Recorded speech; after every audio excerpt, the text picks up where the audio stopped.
Bien, donc dans cette vidéo, je vais vous commenter le TP sur la loi normale. Donc la loi normale, on le verra de manière plus précise dans le diaporama qui suit, que je vous commenterai, qui est le diaporama du cours. Donc la loi normale, c'est une loi de probabilité qui est largement utilisée dans la vie courante. Voilà. Donc elle fait partie d'une loi de probabilité. Par exemple, on peut la retrouver si vous étudiez les ventes d'un objet, etc. Enfin, je vous en parlerai un petit peu plus précisément là, dans le diaporama. Voilà. Dans tous les cas, ce qu'il faut savoir, c'est que les lois de probabilité se retrouvent dans beaucoup de domaines, notamment en météorologie, d'accord, quand on fait des prévisions, voilà, qui ne sont pas tout le temps vraies parce que, il y a des modèles qui sont cachés derrière toutes ces prévisions, des modèles mathématiques. Bien.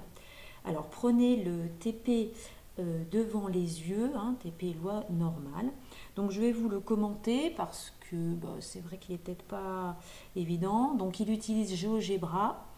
Donc pour ceux qui n'arriveraient pas à mettre GeoGebra sur l'ordinateur, je vous demande juste de suivre la manipulation. Donc je vous demandais tout d'abord d'ouvrir GeoGebra. Voilà, donc là vous êtes habitués. Ensuite, on vous demande de faire apparaître le tableur. Donc pour faire apparaître le tableur, on fait affichage. Après, on sélectionne tableur. Le tableur apparaît à ce moment-là sur votre droite. D'accord, donc là vous avez le tableur. Et ensuite, donc, vous allez cliquer en haut à gauche sur la petite icône, d'accord, qui représente en fait un histogramme. Donc vous cliquez sur la petite flèche et vous sélectionnez calcul de probabilité. Voilà.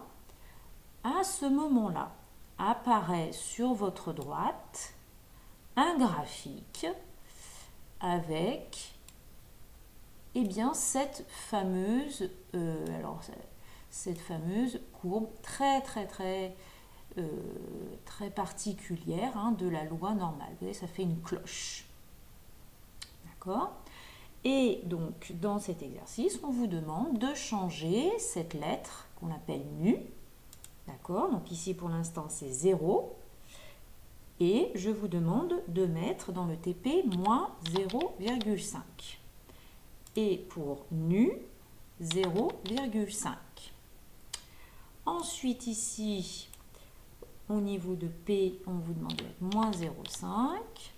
Et ici, moins 0,5. Voilà. Donc, pour l'instant, ce n'est qu'une conclusion visuelle, d'accord, que je vais vous demander. Alors après, ça dépend des versions, d'accord, mais moi la version que j'ai, en fait, je n'ai pas la petite icône avec, vous voyez, ce petit carré avec la petite flèche. Donc moi je ne l'ai pas. Moi je fais juste un clic droit et je fais copier vers graphique. Donc comme l'expression l'indique, qu'est-ce qui va se passer? Votre graphique va passer, voilà, votre graphique qui était ici, va passer sur le graphique réel de GeoGebra que l'on peut exploiter. Ok? Ne fermez pas la fenêtre calcul de probabilité parce qu'après, il se peut que lorsque vous rouvriez le GeoGebra, ça ne s'ouvre plus. Voilà, ça c'était une remarque qu'on avait faite l'année dernière avec vos camarades. Voilà. Ensuite, on vous demande de faire une deuxième manip. Donc, vous changez le sigma, vous mettez 3.